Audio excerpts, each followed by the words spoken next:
जय हिंद सभी फौजी पेंशनर बंधु। मुझे उम्मीद है आपको स्पर्श से नियमित रूप से पेंशन आ रहा होगा और आज धमाका आया है OROP 3 का, जिसका पिछले 5 वर्षों से हमें इंतज़ार था। पिछले OROP 2 में कई लोग नाराज़गी व्यक्त कर रहे थे। OROP 1 से OROP 2 तो बहुत ही बेकार था। OROP 3 थोड़ा सा बेहतर है, हालांकि इसमें भी कई विसंगतियां हैं जो कि आने के समय धीरे धीरे हम शायद हमारी सरकार इसे ठीक कर पाए। लेकिन देखते हैं। तत्काल हमारे वीडियो का उद्देश्य यही है, हमने एक सीरीज ही निकाला है OROP 3 में, क्योंकि इतने पेंशनर हैं, सब सवाल करते हैं। मुझे लगा कि सबके सवालों का हम पूरा सीरीज ही बना लेते हैं, जहाँ की पूरा डिटेल बनाऊंगा।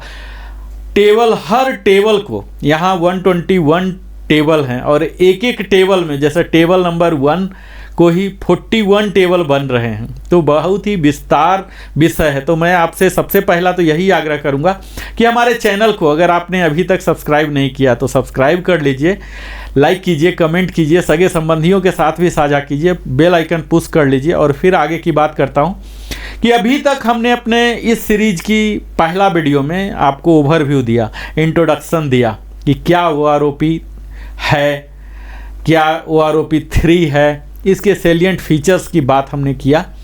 आज इस वीडियो में स्पेशल रैंक वाइज मैं कवर करने जा रहा हूं, जहां कि आप देखेंगे अभी तक हमने कवर किया था कि इसके क्या क्या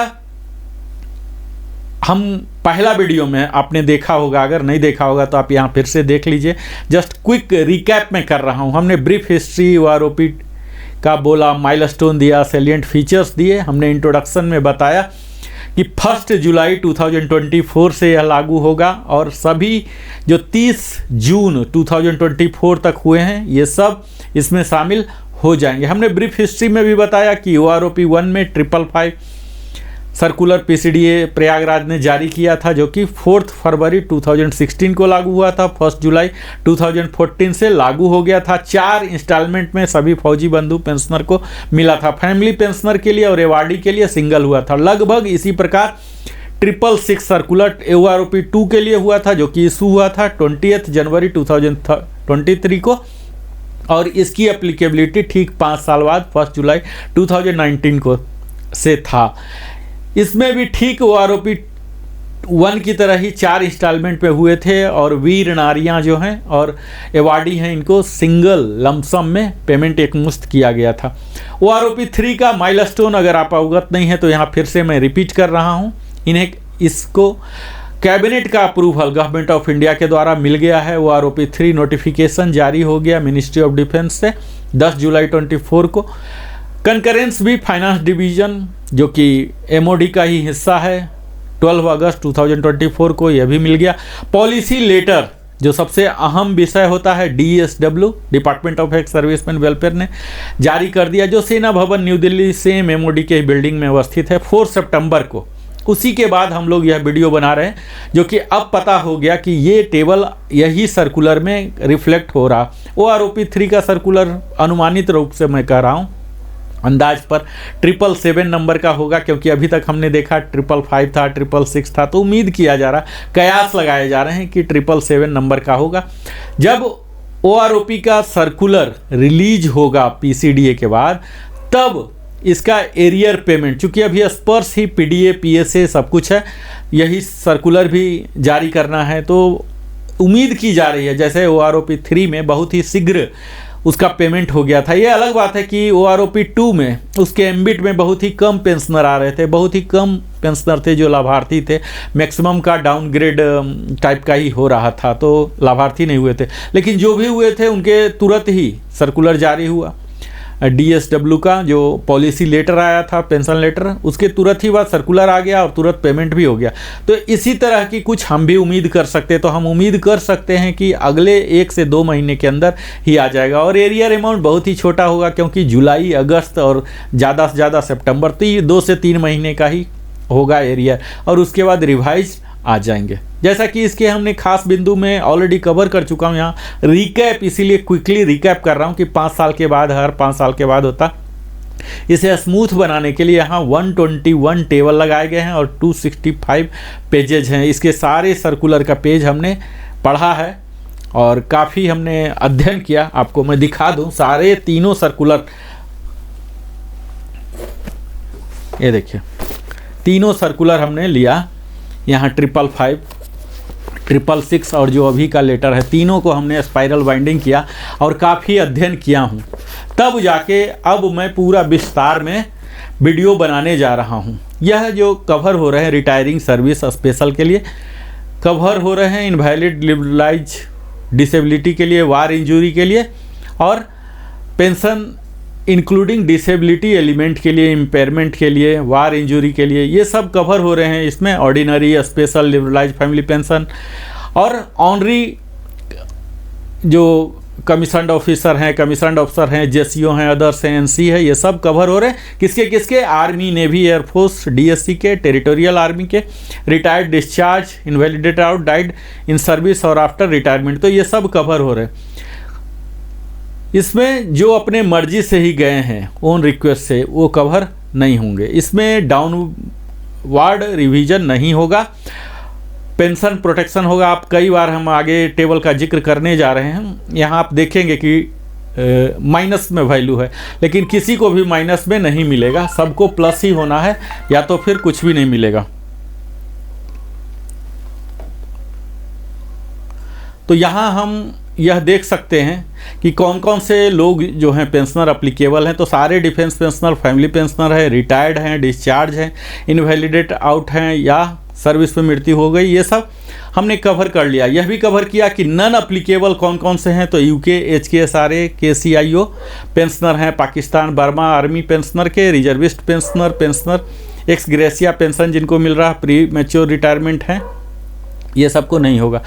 यहाँ इम्प्लीमेंटेशन जो मेथोडोलॉजी है, ये बहुत ही बारीक से यहाँ समझने की ज़रूरत होगी। मैं टेबल के लिए आपको ले जाऊँ, इससे पहले मैं आपको यहाँ बता दूँ कि अभी का जो है उसमें कई तरह की विसंगतियाँ हैं, जिसको कि उन्होंने एक्सप्लेन करने का प्रयास किया है। हालांकि उनका एक्सप्लेनेशन जायज़ नहीं है, सही नहीं है।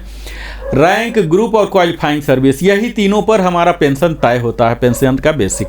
इसमें लाइव डाटा 2023 का लिया गया है। अब इसमें क्वालिफाइंग सर्विस कई जगह ऐसे हुए हैं कि बराबर क्वालिफाइंग सर्विस का तो सेम होगा, सेम रैंक है, सेम ग्रुप है तो बराबर होगा, लेकिन कम क्वालिफाइंग सर्विस वाले का भी उतना ही मिल रहा है और ज़्यादा वाले का भी कम मिल रहा। तो ये थोड़ा सा विसंगतियाँ हैं। इसी तरह से रैंक के मामले में भी देखा जा रहा कि हायर रैंक वाले को भी लोअर रैंक के बराबर और कई बार तो लोअर रैंक से भी नीचे वाले के तक आ रहा है। तो ये सब विसंगतियां हैं। कई जगह कोई रिवीजन है ही नहीं, चाहे कोई भी क्लाउज हो, हर रैंक को, हर ग्रुप को, हर क्वालिफाइंग सर्विस को रिवीजन अपवर्ड होना चाहिए। यही तो फिलॉसफी है, सिंपल। इसमें तो कोई लॉजिक ज़्यादा वकालत करने की तो ज़रूरत है ही नहीं। हम लोग कयास क्यों लगा के बैठे हुए थे? क्योंकि अपवर्ड रिवीजन होगा, कुछ बढ़ेगा, और बढ़ने का सिंपल सा है तरीका यह होना चाहिए कि अपवर्ड हो, क्योंकि हर व्यक्ति का जो सैलरी बढ़ रहा, हर साल 3% इंक्रीमेंट लग रहे हैं, तो 5 साल के बाद हो रहा तो 15% ऐसे ही हो गए, तो 15% यहाँ भी आ जाना चाहिए। तो किसी भी लॉजिक के तहत माइनस वैल्यू तो जाना ही नहीं चाहिए। तो ये तो अपने आप जो बनाने का जो टर्म ऑफ रेफरेंस दिए हैं टेबल बनाने का, ये स्वयं गलत है। लोगों की जो थीम थी, जो डिमांड थी OROP का, वो है ही नहीं। तो यहाँ भी OROP 3 में ये स्पष्ट दिख रहा, कई रैंक को कुछ भी लाभ नहीं हो रहा, माइनस में जा रहे हैं, और कई को हो रहे हैं तो नेग्लिजिबल हो रहे हैं। तो इन सब को एनोमली, मुझे उम्मीद है कि इसे जल्द ही दूर किया जाएगा। सॉफ्टवेयर के तहत 3% कर लें। कई तरह के ऐसे सिस्टम हैं जो कि मुझे अभी वीडियो में ये सब बताऊं कि कैसे करना चाहिए। ये सब काफ़ी स्किल्ड लोग होंगे वहाँ, कुशल होंगे, इसके लिए स्पेशलिस्ट होंगे। टेबल बनाया जा सकता है, 121 टेबल है तो क्या हुआ कि गलत सलत है। तो अभी जो है ये संतोषप्रद नहीं है, यह बात पता चल गया। खैर जो भी है, इस टेबल को एक्सप्लेन करना मेरा यहाँ पर काम है। मैं अभी सबसे पहले इस वीडियो में आपको मैं दिखाऊंगा सिपोई एंड इक्विवेलेंट का, ठीक है। आप यह टेबल देख लीजिए, इस टेबल का आप स्नैपशॉट भी ले सकते हैं। यह table number 7 OROP 3 table number 7 DSW का जो पेंशन पॉलिसी लेटर है उसका ही हिस्सा है। आप यह मान सकते हैं कि यह बिल्कुल प्रमाणिक है। हमने यहाँ क्वालिफाइंग सर्विस लिया, OROP 2 का लिया, OROP 3 का लिया, और फिर डिफरेंस जो आ रहे हैं यह भी हमने लेने का यहाँ प्रयास किया, ठीक है, आप यहाँ देखिए हमने एक्स ग्रुप और वाई ग्रुप, पहले एक्स ग्रुप की चर्चा कर लेते हैं, सिपाही का, जो कि उसके इक्विवेलेंट रैंक होते हैं एयरफोर्स में एसी और सीमैन होते हैं नेवी में। तो यहाँ रैंक हेल्ड मैंने लिखा और पेंशन रैंक, पेंशन आप एलिजिबल होते हैं, पेंशन रैंक अगर ये है तो, अगर पेंशन रैंक कोई और है, पीछे का रैंक है, तो आप एलिजिबल नहीं होंगे। यहाँ 6 महीने से प्रारंभ हो रहा OROP 2 का एक्स ग्रुप का। OROP 2 में 15250 था, 3 में भी 15250 है, यानी कि डिफरेंस 0 है। फर्स्ट 1 ईयर के लिए 15600 है, 15250 है। यहाँ आप देख सकते हैं कि 350 माइनस हो चुका है। 1.5 साल के लिए 15600 ही है, फिर OROP 3 में 15250 ही है, यानी कि यहाँ भी 350 का नुकसान हो रहा। 2 साल होने पर 15600 ही रहा, और यहाँ फिर 3 में 15363 गया है, तो यहाँ भी 237 का लॉस हो रहा। 2.5 ईयर्स में 15600 और यहाँ OROP 3 में 15950 है। यहाँ से बढ़ोतरी प्रारंभ होती है, यहाँ 350 का बढ़ोतरी है। 3 साल पर 15600 है। यहाँ आप देख सकते हैं कि 6 मंथ से लेकर, 6 मंथ को छोड़ दीजिए, 1 ईयर से लेके 3 ईयर्स यानी कि 2.5 साल तक के क्वालिफाइंग सर्विस का सेम ही दिया गया था OROP 2 में। हालांकि 3 में बढ़ाया गया है, लेकिन बढ़ाने के बावजूद भी बहुत कम अंतर आए हैं। आप यहाँ 3 साल पर देख लीजिए, 15600 को किया गया 16300, यहाँ 700 की बढ़ोतरी हुई है। 3.5 ईयर्स के लिए 15950 और 16375, 407 का दिया गया। यहाँ फिर अचानक देख लीजिए कि 4 ईयर्स में 16650 है, और यहाँ OROP 3 में 16532 यहाँ घटा दिया गया है, 118 घट गए हैं। और फिर देख लीजिए 4.5 में 16650 है, सेम है, और यहाँ 16650 यानी कि बराबर है, यहाँ 0 है, कोई बढ़ोतरी नहीं है। इसी तरह से देखिए यहाँ क्रम है, आप यहाँ देख पा रहे होंगे, ये क्रम को स्टडी कीजिए कि यहाँ 0 से लेके माइनस माइनस, फिर थोड़ा बढ़ा और फिर से रीसेट हो गया, 0 पर गया। आगे आप देख लीजिए 5 ईयर्स में 16938 है, और यहाँ 17000 है, 62 रुपीज़ की बढ़ोतरी, फिर बढ़ोतरी हो रही है। 17225 5.5 ईयर्स है, 17313 88 रुपीज़ की बढ़ोतरी, और फिर 6 ईयर्स में जाके 17313 17313 0 ही रह गया। तो कितना विसंगति पूर्ण है यह देख लीजिए। 6.5 ईयर्स में 16757 है, और वहाँ 17569 है, 88 रुपीज़ की कटौती हो रही है। 7 ईयर्स में 17657 सेम ही चला रहा है, 17969 है, 312 का बढ़ोतरी हो रहा। यहाँ 7.5 17657 है, और यहाँ 3 में हो रहा 18057, 400 की बढ़ोतरी हो रही है। इसी तरह से 8 ईयर्स में भी सेम ही आ रहा है, 17657 OROP 2 का, 3 में बढ़ोतरी हो रहा 18569, 912 की बढ़ोतरी हो रही है। 8.5 ईयर्स में 18257 है, और 3 में है 18569, 312 है। तो यहाँ 8.5 तक थोड़ा थोड़ा हो रहा, एक इनको 8 ईयर्स वाले बड़े लक्की रहे, 912 रुपीज़ की बढ़ोतरी हो रही है। 9 ईयर्स में 851 की बढ़ोतरी हो रही है, 9.5 में 1 रुपीज़, और 10 ईयर्स वाले ने पता नहीं क्या गुनाह किया है, इन्हें सिर्फ 1 रुपीज़ की बढ़ोतरी हो रही। इसी तरह से सेम ट्रेंड्स, लगभग सेम रेशियो इन्होंने वाई ग्रुप में भी डाला है। वाई ग्रुप का जो मिनिमम पेंशन है अभी जो है, OROP 2 में भी यही था, 3 में भी वही है, मिनिमम 13450 था, तो इनकी कोई बढ़ोतरी, मिनिमम में कोई बढ़ोतरी नहीं हुआ है। 13800 है, 1 साल पर 13450 हुआ है, यहाँ 350 का लॉस हुआ। दोनों जगह देखिए 350 का लॉस हुआ, 13800 13450, यहाँ भी 350 का लॉस, यहाँ भी 237 का लॉस, 350 का लॉस, 700 का लॉस, यानी कि लॉस होने का जो दर है वो सेम ही है। आप ये चीज़ सिमिलरिटी देख लीजिए, 407 का दोनों में बेनिफिट है, 118 का, चाहे एक्स ग्रुप हो वाई ग्रुप हो, दोनों में सिमिलरिटी देख लीजिए, यहाँ बिल्कुल सेम रखा गया है। यहाँ 62 रुपीज़, यहाँ 88 रुपीज़, यहाँ 0, यहाँ 88, यहाँ 312 का डिफरेंस रखा गया 400, यानी कि एक्स ग्रुप में वाई ग्रुप में दोनों को बिल्कुल रेशनलाइज रखे हैं, दोनों में जबकि परसेंटेज में बढ़ोतरी होना चाहिए था। परसेंटेज में बढ़ोतरी या कमी नहीं है, एक फिक्स अमाउंट रखे हैं, जबकि यह रेशनलाइजेशन के तहत होना चाहिए था। दोनों में 1-1 रुपये का किया गया है। अगला हम देखते हैं 10 साल से ज़्यादा सिपाही के लिए ही। आप अगला स्लाइड में देखिए।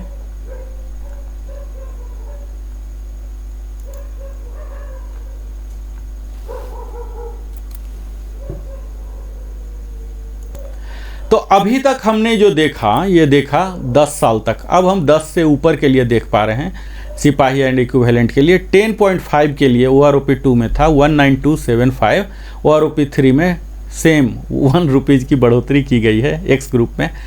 11 ईयर्स के 19613 है, 19276 यहाँ देख लीजिए कि कम कर दिया गया, 337 कर दिया गया। 11.5 ईयर्स के लिए 19613, 19276 ही है, 337 की ही कमी है। 12 ईयर्स में 19613 है और 19276, 337 की कमी यहाँ भी है। 12.5 ईयर्स के लिए 19725 है और OROP 3 में 20475 है। यहाँ से बढ़ोतरी प्रारंभ हो रही है जो कि निरंतर अब बनी रहेगी।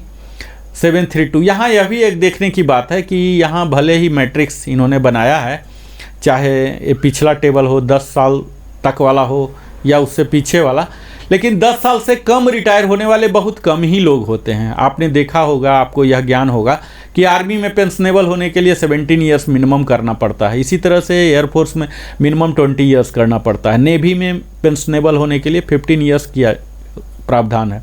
तो यहाँ जो कम ज़्यादा हो रहा है, आप यहाँ देख पाएंगे कि 15 ईयर्स के बाद 14.5 के बाद ही कंटिन्यू बढ़ोतरी है और बढ़ोतरी जो है 4 डिजिट में है। तो इसके नीचे बड़े ही एक्सेप्शनल होते हैं, मेडिकल बोर्ड आउट हो गए या अपवाद वाले कारण से होते हैं। तो हम यहाँ फोकस करेंगे जो बढ़ोतरी हो रहा है, जो कि ज़्यादा अफेक्टेड लोग हैं, वहाँ से ही हम बात करेंगे। तो 14.5 के लिए देखिए 19950 है और यहाँ बढ़ोतरी 21625 यानी कि 1675 की बढ़ोतरी है। 15 ईयर्स के लिए भी यहाँ देख लीजिए 1518 की बढ़ोतरी है। 15.5 के लिए है 1518। आप इस टेबल का स्क्रीनशॉट ले सकते हैं क्योंकि यह मेरे द्वारा बहुत ही परिश्रम करके बनाया गया है। आप समझ पा रहे होंगे, इस प्रकार का टेबल कहीं नहीं उपलब्ध है मेरे चैनल के अलावे। तो आप अगर लिविंग हैप्पीली देख रहे हैं, सब्सक्राइब कीजिए।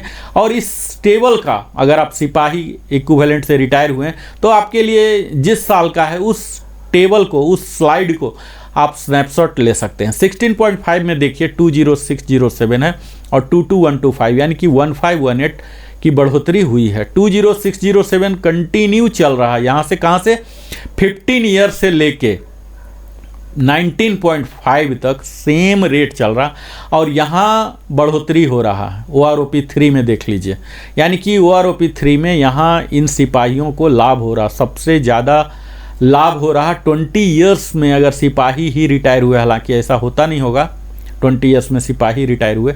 अगर ऐसा केस है तो 208132 में था और यहाँ 23500 दे दिया गया है। 2687 की बढ़ोतरी की गई।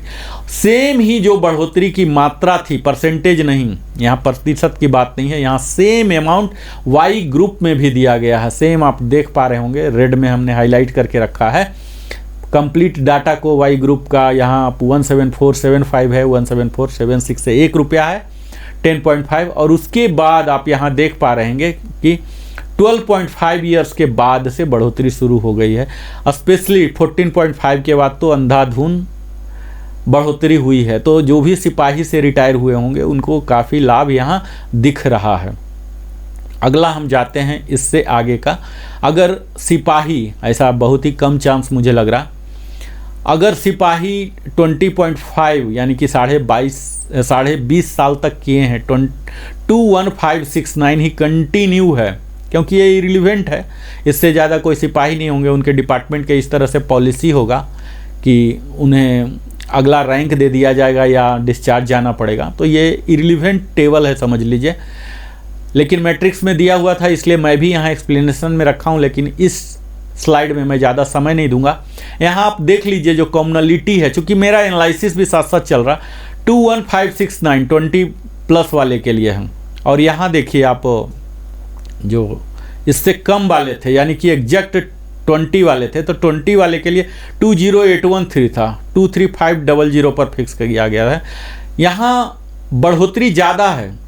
अगर सिपाही ऐसे कोई गुड लक तो मैं नहीं कहूँगा कि सिपाही से रिटायर होना पड़ रहा, 21569 अगर था तो 24459 है, जो कि मुझे लगता है कहीं ना कहीं आईवास किया गया है।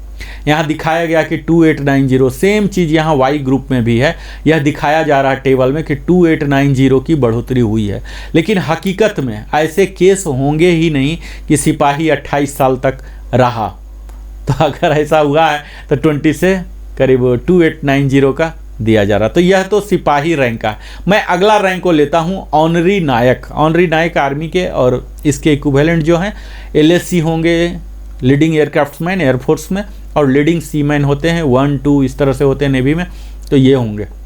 यहाँ आप देख लीजिए 6 महीने के अगर हैं ऑनरी नायक तो 15250 है और 15250 6 महीने के जहाँ भी हैं वहाँ इनको 0 ही बेनिफिट दिया गया है। यानी कि ऐसा केस ही नहीं होगा कि 6 महीने ही ज्वाइन किया। एक्सेप्शनल हो सकते हैं, एक आध ट्रेनिंग के दौरान ही मेडिकल बोर्ड आउट हो गए, कुछ हो गए, तो ऐसा केस हो सकता है। अदरवाइज 1 ईयर में देख लीजिए 15600 जो डाटा है ये चल रहा 3 साल तक, और 3 साल में OROP 3 में भी 15250 चल रहा है, 15250 जो कि डिक्रीज हो रहे हैं, 15363 जो 237 डिक्रीज हो रहे हैं। यहाँ भी 15950, यहाँ से 2.5 ईयर से बढ़ोतरी प्रारंभ हुई है 350 रुपीज़ की, और यहाँ फिर 3rd ईयर से 700 की बढ़ोतरी हो रही है। यहाँ आप हर टेबल में इसी तरह का देख रहे होंगे ये पैटर्न, यानी कि जो गलतियाँ की गई हैं सॉफ्टवेयर में, फार्मूलेबाजी में, ये हर जगह किया गया है। ये पता नहीं कि जान के किया गया है या अनजाने में हुआ है। तीसरे साल में 15600 है और यहाँ 16300 700 की बढ़ोतरी है। 3.5 ईयर्स में 15950 और 16357 407 की बढ़ोतरी हुई है, और यहाँ 4th ईयर 16650 16532 118 रुपीज़ की कमी हुई है, और फिर 4.5 में 16650 सेम रखा गया है। और यही चीज़ आप यहाँ भी देखेंगे सिपाही के लिए भी, ये देखिए सेम ही ट्रेंड्स हैं। यहाँ 4.5 ईयर्स यहाँ आप देख पा रहे होंगे सिपाही के लिए 4.5 में 00 रखा गया। पता नहीं 4.5 से क्या चीड़ है, ऐसा हो सकता है कि 4.5 में कोई जाने वाले ही ना हो, इसलिए इनको डाटा नहीं मिला और ये फिर 0 इनको रखना पड़ा, क्योंकि उसमें डाटा होना चाहिए, डाटा नहीं इनको मिला है, तो मिन मैक्स किसका निकालेंगे, ये कारण हो सकते हैं। खैर ये सब पर ज़्यादा गंभीर हमें होने की इसलिए भी ज़रूरत नहीं है, क्योंकि कोई इतना कम सर्विस वाले होंगे नहीं। सब रिटायर्ड जो हो रहे हैं आर्मी में 17 में ही हो रहे हैं, तो 17 के बाद ही जिक्र किया जाए। यहाँ तत्काल चूँकि दिया हुआ इसलिए मैं विश्लेषण कर रहा हूँ, ये अप्रासंगिक होगा। 7 साल के लिए 17657 यही डाटा पूरा 8.5 तक चल रहा, और OROP 3 में देखेंगे तो यहाँ 88 रुपीज़ 0, फिर -88 हो जा रहा है, यहाँ +88, यहाँ -88, यहाँ 312 की बढ़ोतरी है, 400 की बढ़ोतरी, 912 की, 312 की, 850, और फिर सेम ट्रेंड्स है जो सिपाही में भी हमने देखा था। 9.5 के लिए 1 रुपया है, 10 ईयर्स के लिए 1 रुपीज़ है। अगला टेबल हम देखते हैं जिसमें कि 10+ है। 10+ वाले हो सकते हैं कि ऑनरी नायक के पद से जाएं, तो 10.5 में 1 रुपये का ही है। यहाँ दोनों आप देख पा रहे होंगे, अगर वाई ग्रुप है तो वाई ग्रुप पर फोकस करें, मैं एक्सप्लेन कर रहा हूँ। जो बढ़ोतरी की मात्रा है एग्जैक्टली सेम है। यहाँ स्टार्टिंग कुछ हो सकता है अलग, और एंडिंग जो कि OROP 3 है ये अलग हो सकते हैं, लेकिन फाइनल जो रिजल्टेंट है वो यही है। यहाँ आप देख लीजिए फिर से 10.5 में सेम चल रहा, 10.5 1 रुपीज़ की बढ़ोतरी है।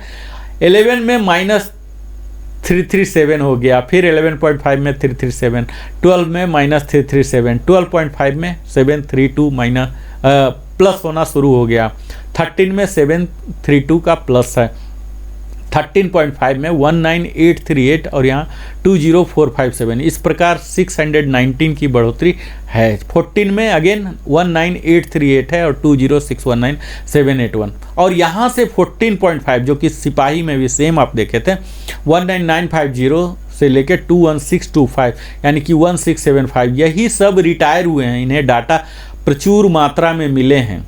जो रिटायर हुए हैं अभी 2023 में पूरे साल, तो इसी रैंक में ज़्यादा रिटायर हुए हैं 14.5, और यहाँ से इनको डाटा मिला है तो मिनिमम मैक्सिमम मिले हैं इनको। जहाँ डाटा मिला ही नहीं तो वो जीरो रह गया, जबकि ये क्राइटेरिया नहीं होना चाहिए। क्राइटेरिया ये होना चाहिए कि वो जाएं या न जाएं, उनके जो सैलरी है, सैलरी का ही तो 50% होता है, तो सैलरी से पेंशन कैलकुलेट किया जा सकता है। जाएं न जाएं, डाटा हो ना हो, उससे क्या फ़र्क पड़ता है। तो यहाँ विसंगतियाँ हैं। फिर भी 15 ईयर्स के लिए देख लीजिए कि 1518 है, सेम 158 ही चल रहा है 16.5 तक। 17 ईयर्स से, जो कि जहाँ से लोग जाते हैं एक्चुअल ऑनरी नायक होते हैं इसे 17 ईयर्स में, तो यहाँ अच्छी खासी बढ़ोतरी हो रही है, 1656 हो रही, 1656। और 18 ईयर्स में अगर कोई जाते हैं तो 165 ईयर्स है, और 18 से प्लस करके जा रहे हैं तो उनके लिए बहुत ही अच्छा बढ़ोतरी है। 20607, 23225 है, 2618 है। यहाँ यह देखिए कि इसके ऊपर DA भी आना है, तो काफ़ी अच्छी मात्रा है। अगला पे कमीशन आएगा, 8th पे कमीशन, तो इस बढ़े हुए पर भी जितना भी रेज होना है ये होगा। 19 के लिए 2618 है, 19.5 के लिए 2618 है, 20 ईयर्स के लिए काफ़ी अच्छा वैल्यू रखा गया 2687। यही सेम मात्रा वाई ग्रुप में भी रखा गया। आप यहाँ देख सकते हैं कि आपके क्वालिफाइंग सर्विस में कितने में आप थे। सबसे पहला तो यह चेक कर लीजिए कि आप ये थे कि नहीं। ऐसा केस हो सकता है कि OROP 2 का जो वैल्यू है ये आपका नहीं होगा, क्योंकि इससे ज़्यादा OROP 1 के अनुसार, नोशनल फिक्सेशन के अनुसार, 7th पे कमीशन के अनुसार इससे ज़्यादा मिल रहा होगा। तो आपको OROP 2 में भी जो दिख रहा, इससे ज़्यादा आपको पहले ही मिल रहा होगा, ऐसी भी संभावनाएं हैं।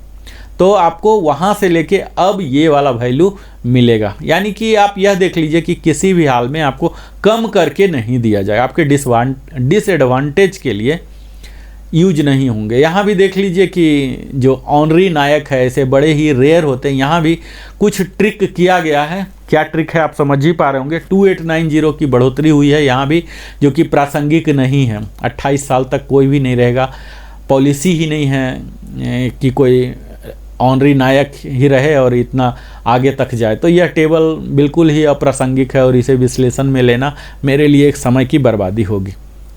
मैं अगले रैंक के लिए जाता हूं, जो कि नायक एंड इक्विवेलेंट है। इसमें नायक TS भी हैं, इसके इक्विवेलेंट कपल हो जाएंगे टाइम स्केल वाले, और कपल हैं एयरफोर्स में कारपोरल जिन्हें कहा जाता है। लीडिंग सीमैन 1-2 होते हैं ये नेवी में। अब इनका देख लीजिए कि यहाँ आप टेबल में देख रहे होंगे कि ये 4 कैटेगरी के कवर हो रहे हैं। प्री 1973 से पोस्ट 1973 वाले, प्री पोस्ट दोनों 73 के हो गए, पोस्ट 97 के हो गए, पोस्ट 116 के हो गए। तो ये 4 कैटेगरी। एक्स ग्रुप का आप देख लीजिए कि 6 महीना में इन्होंने 0 ही दिया, क्योंकि कोई गया ही नहीं है। यहाँ वाई ग्रुप में कोई गए हैं, इसलिए 24 रुपया यहाँ दिया गया है। यहाँ आप देख पा रहे होंगे कि एक्स वाई में डिफरेंस होना शुरू हो गया। एक्स ग्रुप के नायक एंड इक्विवेलेंट, हालांकि नायक से काफ़ी अच्छा जाते हैं, लेकिन इतने कम लेंथ ऑफ सर्विस वाले नहीं जाते हैं। तो यहाँ आप देख लीजिए कि सारे डिक्रीजिंग वाले हैं, तो डिक्रीज किसी का होगा नहीं। जो अभी उनको मिल रहा है OROP 2 से यही सब मिलेगा। तो इस पर ज़्यादा विश्लेषण करने की कोई गुंजाइश नहीं बन जाती। यहाँ आप देख पा रहे होंगे कि एक्स ग्रुप को बिल्कुल ही माइनस कर दिया गया है, यानी कि उन्हें बेनिफिशरी नहीं हो रहा 10 साल तक। इसी तरह से आप वाई ग्रुप में देख रहे हैं तो डबल डिजिट में किया गया है या फिर माइनस ही है। बस 2 ही ऐसे सौभाग्यवान हैं, 7.5 ईयर्स वाले और 8 ईयर्स वाले और 8.5 वाले, जिनको कि प्लस में, और 10 वाले भी हैं 225। तो इन्हें जहाँ जहाँ डाटा मिल गया है, जहाँ भी जिस लेंथ ऑफ सर्विस में रिटायर हुए हैं क्वालिफाइंग सर्विस, उसका बढ़ गया है। जहाँ नहीं मिला है वहाँ नहीं है। तो ये 10 से कम वाले बहुत कम ही होते हैं। अब हम आते हैं नायक के 10 से ऊपर वाले। 10 से ऊपर वाले भी यहाँ देख लीजिए उदास करने वाला ही है। 20547 था, 19331 हो गया। यहाँ सारे माइनस वैल्यू है, माइनस वैल्यू इनइफेक्टिव है, माइनस वैल्यू। अब देख लीजिए कि 16 यहाँ तक जा रहा, 17 ईयर्स तक 17 ईयर से कई रिटायर वाले होते हैं एक्स ग्रुप में। तो ये सब का आप कह सकते हैं कि चूना लगाया जा रहा है एक्स ग्रुप में। हालांकि आर्मी में एक्स ग्रुप के कम होते हैं, रिटायर होने वाले बहुत ज़्यादा होते हैं, तो ये सब वाई ग्रुप के हैं। और वाई ग्रुप में प्लस का वैल्यू है, एक्स ग्रुप के बहुत ही कम होते हैं, आर्मी में ही अदरवाइज कम होते हैं, और जाने वाले में भी कम ही होते हैं। 17 के बाद जाने लगते हैं, तो 17 के वाले भी जो हैं एक्स ग्रुप -4 उनको मिला है। यहाँ 17.5 में देख लीजिए, एक्स ग्रुप में 360 है, 18 में 725, यानी कि 7.5 ईयर्स के बाद इंक्रीज होने लगा है। 18.5 में 1100 होने लगे हैं, जो कि मुझे नहीं लग रहा कि ऐसा पॉलिसी है कि कोई नायक ही 18 तक बच पाए, उसे ऑनरी हवलदार इस तरह से बना दिया जाएगा। और फिर देख लीजिए, इनको 18 के बाद इंक्रीज हुआ है, जो कि इस कैटेगरी में फॉल होने वाले ही बहुत कम होंगे। 19 का 1475 है, 19.5 का 2075। यहाँ एक्स ग्रुप में जो बढ़ोतरी आई है वो इस स्लैब में आया है, जो कि बहुत कम जाने वाले होंगे। 20 साल का कोई कपल नहीं जाता है, सार्जेंट बन ही जाता है। इसी तरह से वाई ग्रुप में आप देख लीजिए, वाई ग्रुप में थोड़ी सी इन्होंने रहम खाई है, सबका वैल्यू जो है प्लस में ही है। यहाँ 17963 से 18073 3 डिजिट में है, यहाँ 4 डिजिट में होना शुरू हो गया 16.5 ईयर्स में। 20107 था, 21488 हो गया, 1381 यहाँ बढ़ोतरी हुआ। और उसके बाद अच्छी खासी बढ़ोतरी है, 17.5 ईयर्स अगर वाले हैं, ऐसा मुझे लग रहा कि आर्मी के अधिकतम लोग 17 वाले होंगे, 17 में जो नायक से ही रिटायर हुए, तो वहाँ उनके लिए एक अच्छा सा अवसर मिला है। यहाँ 1381 एक अच्छा सुविधा मिलने जा रहा, 1381 बढ़ाया गया है। 20194 से 22053, 1859 यहाँ भी 17.5 है। 18 ईयर्स के लिए 22151 कर दिया गया है OROP 3 में। इस प्रकार आप देखेंगे कि एक वाई ग्रुप को हर जगह दिया गया है और यहाँ एक्स ग्रुप को लास्ट में दिया गया है। ये क्या फिलॉसफी है, जबकि होना क्या चाहिए था, हर जगह ही इंक्रीज होना चाहिए था, इंक्रीज की मात्रा तय करना चाहिए था कि उनका इतना है तो इतना होना चाहिए, 3%, 3 इंटू 5, 15 ईयर्स। लेकिन यहाँ आप देख पा रहे होंगे कि कितना विसंगतियाँ भरा हुआ है इसमें। आगे आप देखेंगे नायक, सेम वही चीज़ किया गया है, 20.5, यानी कि इस कैटेगरी में कोई रहेंगे ही नहीं। अब यहाँ देख लीजिए, ये आलम है कि 2075 का बढ़ाया गया है, 21 में 2075, 21.5 एक्स ग्रुप में। और यहाँ तो आप देख लीजिए कि 22 साल के अगर ऐसा हुआ है, मुझे नहीं लगता कि ऐसा होगा, 22 साल में अगर कोई नायक ही है तो 23560 था, 27585 हो गया है। अब देख लीजिए, इनको पता है कि इस कैटेगरी में कोई है ही नहीं, तो 4025 दे दिए हैं। या तो ये मिस्टेक से हुआ या जो भी हुआ, तत्काल मैं एनालिसिस वही कर रहा हूँ जो टेबल में है दिया हुआ, ये एज इट इज। मैं 100% तो गारंटी नहीं दे सकता हूँ, 0.001% एरर के संभावनाएं हो सकती हैं एडिटिंग में, ये सब वो सब में, लेकिन मैं प्रयास मेरा 100% एक्यूरेट करने का रहा है। अब ये तो आप अध्ययन करेंगे, मैंने भरपूर प्रयास किया कि बिल्कुल सही एक्यूरेट हम डाटा यहाँ डालें। 22वें साल में आप देख रहे हैं कि 4025 रुपीज़ का इंक्रीज, और यही ट्रेंड्स 28 साल तक चले हैं। यहाँ आप आर्मी के जो पर्सनल अगर हैं तो इन्हें बहुत ही लाभान्वित होगा, जो एक्स ग्रुप के अगर हैं तो, ऐसा कम ही होता लेकिन अगर हैं तो इन्हें काफ़ी लाभ हुआ।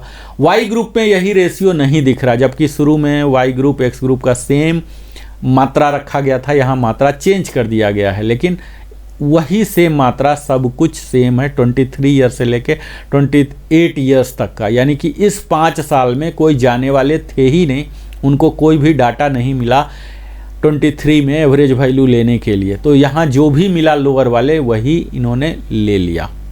अब इसमें देख लीजिए विसंगतियाँ यही हो रही कि 2023 में जिस रैंक में जितने लोग जा रहे हैं, जिस ग्रुप में इनको मिला तो ले लिए, नहीं मिला तो जीरो कर दिए। तो ये तो गलत है ना।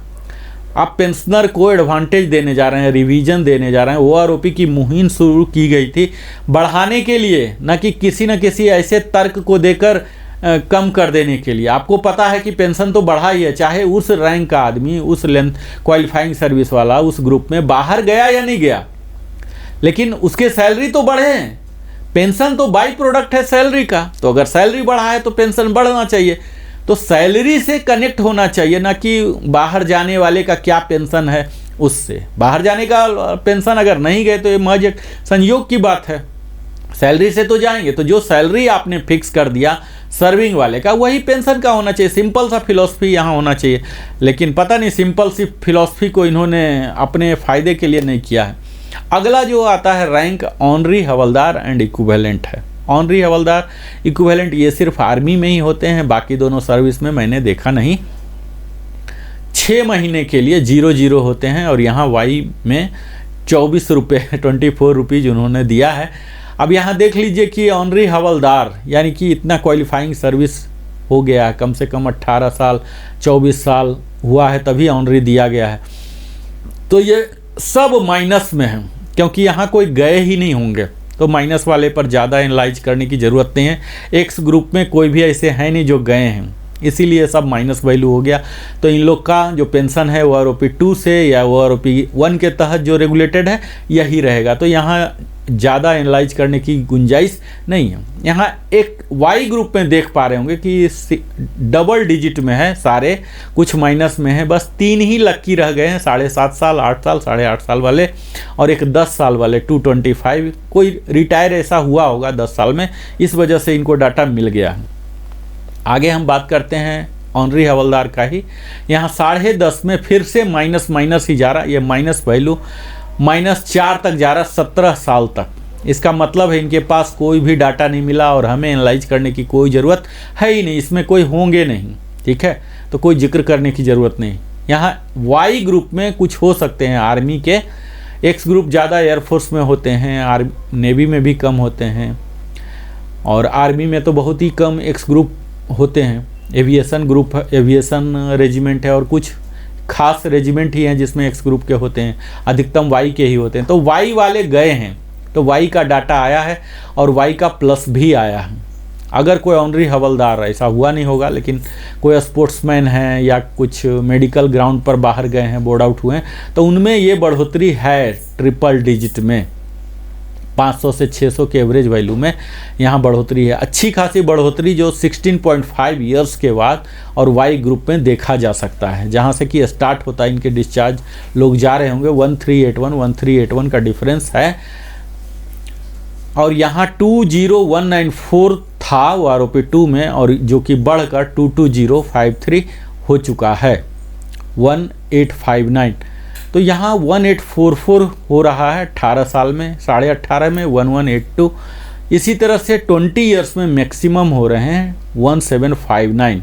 और यहाँ एक्स ग्रुप में 2075 है और वाई ग्रुप में 1759 है, तो अच्छी खासी बढ़ोतरी है। अब देख लीजिए यहाँ फिर से ऑनरी हवलदार हैं और 20.5 है, ऑनरी हवलदार का इतना तक ही आएगा, यानी कि 21.5 तक ही आएगा। तो 21.5 एक्स ग्रुप में 2075 है और 22 के बाद ये ऑनरी हवलदार रहेंगे नहीं, हवलदार ही बन जाएंगे। तो 4025 यहाँ सेंट्रली दे दिया गया है, इरोनियसली या क्या पता नहीं, पर ये अप्रासंगिक है। इसी तरह से यहाँ थोड़ा सा वैरी हो रहा है वाई ग्रुप में, 1838 का डिफरेंस हो रहा है, 21244 से लेके 23569 हो रहा, 2325 बढ़ रहे हैं। यहाँ आपको 22.5 तक सदैव की भांति बढ़ रहे हैं, 2381। और उसके बाद सेम फिगर डाल दिया है इन्होंने, 1937 का ही डिफरेंस हो रहे हैं, क्योंकि यहाँ जो OROP 3 में है 23625 ही दिया गया। तो यह तो हो गए हमारे ऑनरी हवलदार तक। अगला, अभी ही आप मुझे लगता है बोर हो चुके होंगे, मैं आपको ज़्यादा बोर नहीं करना चाहता हूँ। अगले वीडियो में मैं हवलदार और इसके इक्विवेलेंट को दिखाऊंगा और विस्तार में बात करूँगा। आपने अगर हमारे चैनल को अभी तक सब्सक्राइब नहीं किया है तो आप अवश्य ही सब्सक्राइब कर लें, और अगर स्क्रीनशॉट नहीं लिए हैं तो स्क्रीनशॉट ले लें। मैं फिर से रन कर रहा हूँ, आप जिस रैंक के लिए हूँ, जिस क्वालिफाइंग सर्विस के लिए हूँ, ये देख लें। मैं अगले वीडियो में विस्तार में हवलदार में बात करूँगा, क्योंकि हवलदार ऐसा रैंक है यहाँ ज़्यादा से ज़्यादा लोग जाने वाले होते। मैं एक्सक्लूसिव हवलदार रैंक के लिए विस्तार में वीडियो बनाऊँगा। तत्काल आपने देखा सिपाही के लिए, ऑनरी नायक के लिए, नायक के लिए और ऑनरी हवलदार के लिए हमने 4 टेबल अभी तक कवर कर लिया है। फिर हम मिलते हैं अगले वीडियो में। ये हमारी श्रृंखला है, श्रृंखला चलती रहेगी और आप लोग इसी तरह से पेंशन पाते रहें। मुझे बड़ी खुशी होती है कि मैं आप सबों के एक बड़े से बड़े समस्या को समाधान कर पा रहा हूँ। आप कमेंट के जरिए लिखिए, कई लोग हमारे मोबाइल नंबर मांगते हैं, मैं अपना व्यक्तिगत मोबाइल नंबर देने में असमर्थ हूं। आप अपना मोबाइल नंबर दे सकते हैं ताकि मैं आपको कॉल बैक करूं। अगर मैं सोशल मीडिया पर अपना मोबाइल नंबर दे पाता हूं तो फिर मैं स्वयं एक रोजगार में हूं, पेशा में हूं, व्यापार में हूं। मैं अपना नंबर देकर कस्टमर केयर चला नहीं सकता हूं। तो ये मेरी असमर्थता है समय की कमी के कारण। आप लोग अपना मोबाइल नंबर दें और कमेंट के जरिए वहाँ लिखें अपने समस्या को। मैं भरपूर प्रयास करूँगा आपके समस्या का समाधान जल्द से जल्द, कम से कम समय में करूँ। बहुत बहुत धन्यवाद। अगर आपने सब्सक्राइब नहीं किया, सब्सक्राइब कीजिए। और आपने अपने जीवन का बहुमूल्य समय हमारे साथ बिताया है, इसीलिए अपने दिल की गहराई से मैं बोलता हूँ बहुत बहुत धन्यवाद। फिर से मिलता हूँ। जय हिंद।